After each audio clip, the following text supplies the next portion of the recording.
Hello, my name is Simon Schur, and welcome to my tutorial on reacting to spinning kicks. For those of you who use different terminology, I use spinning kick to refer to any kick in which the back leg strikes as the body rotates backwards or in the direction of the buttock.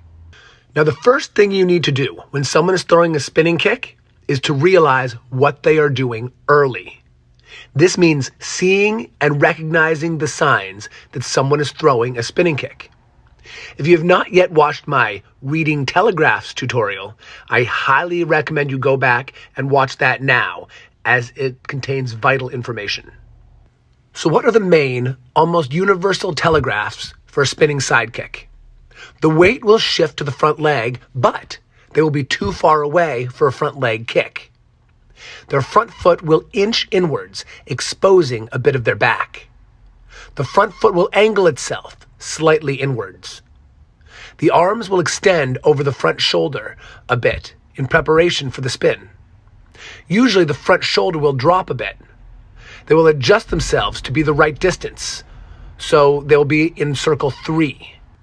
If you haven't watched my blocking tutorial and don't know about the 3 circles, I highly recommend you check that one out.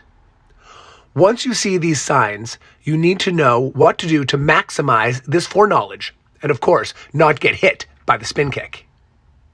You have several options, excluding, of course, standing there and getting hit. You could move back, which is a good choice. The disadvantage of moving back, however, is that you would usually be too far away to counterattack. Moving back is, unfortunately, one of the most common and visceral reactions. A spin kick is intimidating, and an overreaction jumping backwards is almost reflexive. If you have some gumption, you can shift your weight back just enough you're out of range, and after the spinning kick passes, you're in range to throw a lead leg strike to their exposed front while they're trying to recover their balance. If you have some real guts, you can jam the spinning kicks. This is perhaps the most risky technique, but also one with the highest rewards.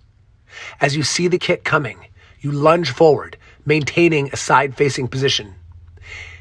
If you time it correctly, you'll end up close in and behind your opponent, with them off balance and usually on one leg. From here, the world is your oyster, and you can pretty much throw any strike you want or put them in any lock. Headlock, kick the back leg so they are forced to go to the ground, hook punch to the side of the head. The possibilities are endless. The dangers, of course, are that you don't come in quickly enough and you get hit by their kick. Fortunately, if you move in, you'll be too close for the intended strike, and so the strike will have a greatly diminished amount of power and effect. If you come in with your guarding blocks up, then you will likely avoid any strike, and your partner will be thrown off balance, leaving you in a better position than you started with. There are other options, including a side dodge, a round out, a V-step, ducking, or parrying. The side dodge means you dodge quickly sideways as the kick comes at you. This is an okay option, but can still leave you in the line of fire if you dodge to your opponent's rear side. If you dodge to the open side of your opponent, then your options increase. A more accurate breakdown of this option would be to use a V-step. But this only works if you're in an open stance. A round out works well if you're in a closed stance. As the kick comes at you, your back foot swings to your rear side about 45 or 90 degrees, putting you in a good position for a counterattack as well. This works best from a closed stance, as it allows you to move away from the path of the spin side kick. A parry is a lot tougher. I recommend coupling it with a step away.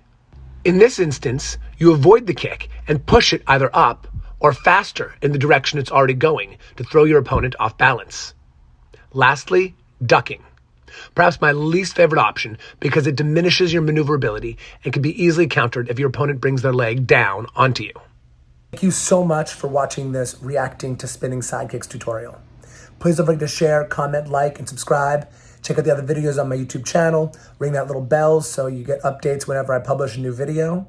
And most importantly, get out there and practice this stuff. It's not going to do you any good unless you mix it in with your training routine. Have a wonderful rest of your day, and I'll talk to you guys later.